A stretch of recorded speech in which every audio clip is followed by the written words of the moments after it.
Hello again, everyone. Today I've got a little bit of a different video. I want to talk about 5 really popular garden myths. These are myths that a lot of gardeners still believe, and whenever I make videos like this, there can be some controversy and contention, and I understand why. Gardening can be very nostalgic for some people. They want to garden the way Grandpa did or the way Mom taught them, and so when I say that something they might have said is a myth, it can feel very personal. But gardening is also a science, and like with most sciences, when we know more, we change how we think or we change what we do. But I would never want you to just take my word for it. As a master gardener, I practice science-based gardening, so I'm going to leave plenty of professional articles and things for you to check out below. Garden myth number 1, and usually the most controversial, is that adding rocks to the bottom of your containers will increase drainage. I will be the first to tell you that I used to do this all the time because that's what people told me to do.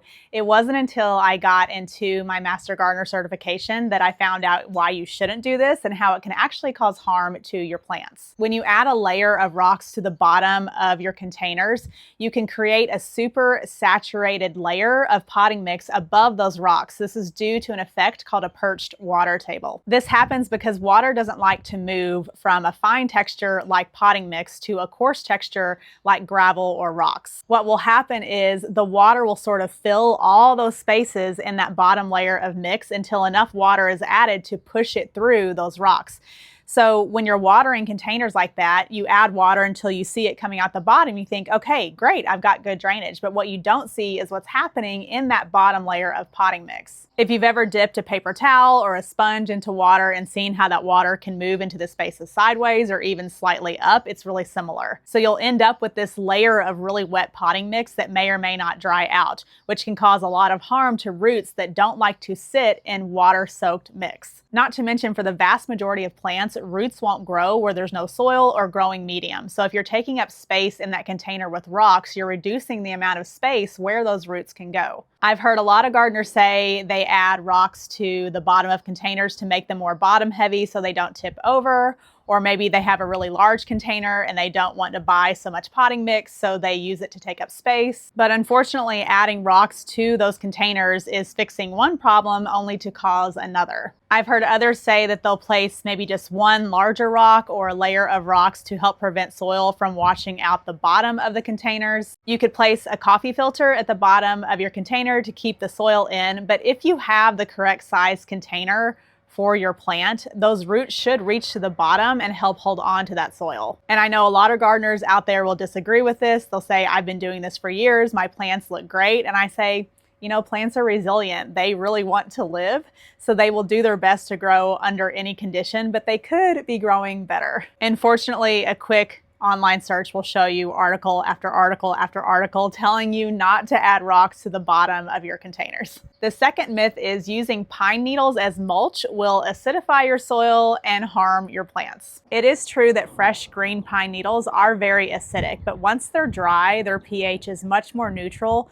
coupled with the fact that they break down so slowly, they have little to no effect on the pH of your soil. In fact, dried pine needles, also called pine straw or pine mulch, is my go-to mulch for my vegetable garden. Not only is it long-lasting, but for a lot of people who have pine trees, this is free mulch. So how did this myth get started? Part of it is the soil around pine trees is usually acidic, but that's not because the trees caused it. It's because that pine trees prefer to grow in acidic soil. It's also common not to see a lot of grass or other plants growing around the base of pine trees, and that's because they have very shallow fibrous roots that tend to compete with other plants. I have heard some gardeners say that they don't use pine straw as mulch because it's a fire hazard or it's a place for snakes to hide.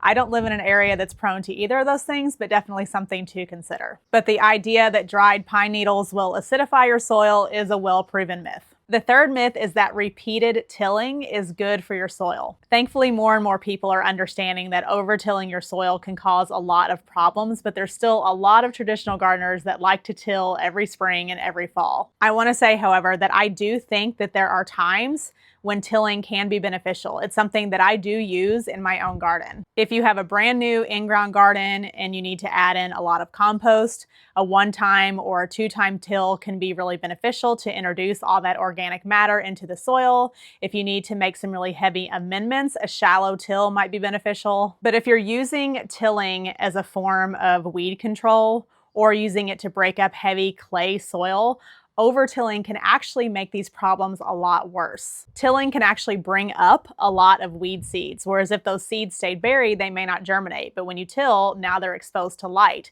so they'll grow. If you're using tilling as a way to break up heavy clay soil, it may help temporarily. But what happens is clay particles are teeny tiny and they love to stick together. So if it rains heavily or you're walking on it or you're using heavy machinery, that soil will become even more compacted. It's better to add organic matter like compost to heavy clay soils, which have much bigger particle sizes, and this will create spaces between the soil and allow for better aeration and better drainage. The fourth myth is that adding things like Tums or eggshells to the bottom of the hole when you're planting tomatoes will help prevent blossom end rot. Blossom end rot can affect several different fruits and vegetables, but it's most commonly associated with tomatoes. It's caused by a calcium, sometimes a magnesium deficiency, and it causes dark spots and rotting on the bottom of the fruit. So the idea is that adding Tums or eggshells, which contain calcium, near the roots will help prevent this. So there's actually two reasons why this is a myth.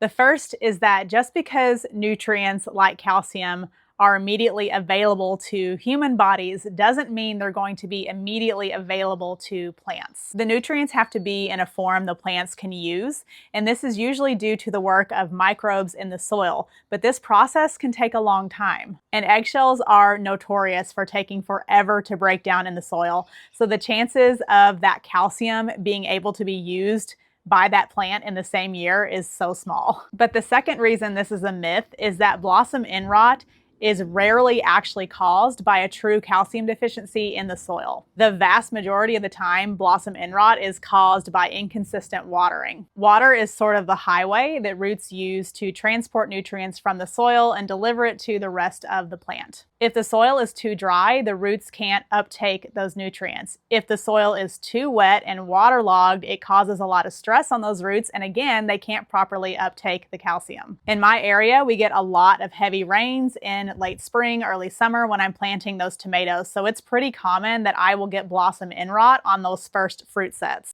But as those temperatures start to heat up in the summer and the soil dries out, the rest of the fruit sets will be fine. If I had a true calcium deficiency, something I really could only confirm through a soil test, then I would continue to have blossom end rot. So if you're getting blossom end rot on your tomatoes, you first want to look at how much water they're getting and try to make sure they're getting watered more consistently. If you do suspect a true calcium deficiency in your soil, I would first recommend getting your soil tested to confirm that, and then just use the recommended fertilizer. And the fifth and final myth, and this is actually two myths in one, is that you are not supposed to hill determinate potato varieties. And if you continuously hill indeterminate potato varieties, they will continuously put out more tubers. So first, what is hilling and why do we do this when growing potatoes? Hilling is when we mound up soil around the base of the potato plant, and we do this to protect the tubers. Potato tubers aren't actually roots, they're a modified underground stem, which means they can produce chlorophyll and turn green when exposed to the sun. And when they do this, they also produce a substance called solanine, and this is what can make you sick if you eat a green potato. So we hill potato plants to help cover those tubers and keep them from turning green. So should you hill determinate potato varieties? Yes, if the tubers are going to be exposed. And this will sort of depend on how you're growing them and how deep you planted them. I actually just had an amazing interview with some potato farmers. They told me the majority of the potatoes they grow are determinate varieties and they hill all of them. I do the same.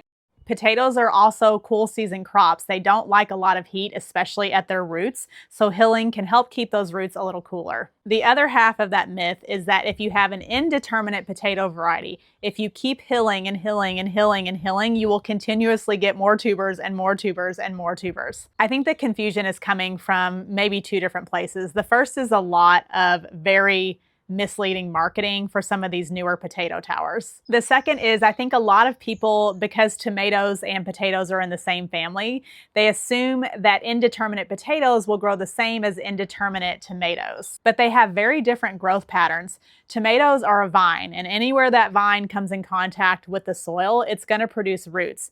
Potatoes are more of a bush. And yes, you may need to hill indeterminate varieties a little higher than you would a determinate.